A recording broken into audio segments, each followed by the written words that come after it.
Welcome to Luca is a Billionaire, where the only thing I invest in is your answers. Start by confirming residency. At least one spouse lived in the state for the required period, often 6 months. Decide whether to file for no-fault or fault grounds and list basic requests: custody, support, property division. Complete a petition for dissolution or complaint naming the parties, marriage date, and desired orders. Attach a summons to notify the other spouse and file both with the court clerk.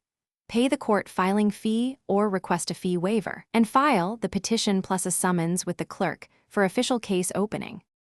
Serve the other spouse with the summons and petition within the deadline, typically 120 days, using a process server or legally approved method.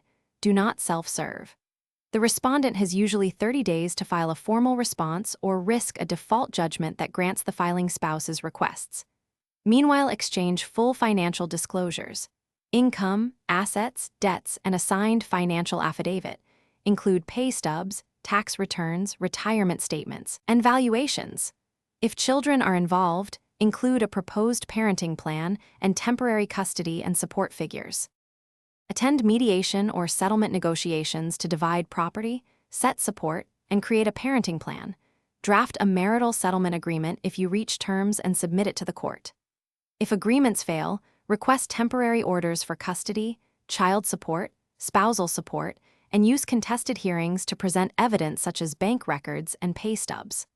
Finalize the case with a judgment of dissolution after the judge reviews paperwork, approves agreements, or after an uncontested waiting period, often 6 months. Then follow post-judgment steps to enforce or modify orders. Thanks for watching, and please subscribe. It's the best investment you'll ever make.